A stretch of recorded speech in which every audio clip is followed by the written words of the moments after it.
Escolas para Tudo. Essa era uma escola que já tinha uma parceria bacana com Crianças Esperança.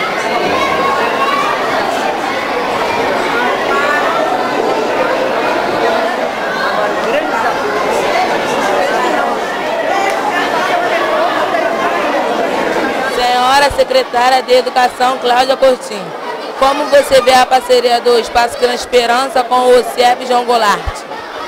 Bom, o CIEP, como todas as escolas do Rio de Janeiro, tem que se abrir para parcerias com o seu entorno. Atividades que mobilizem os nossos jovens, façam com que eles aprendam mais, tenham alternativas de lazer, de esporte. Então só posso ver com bons olhos, com muita alegria.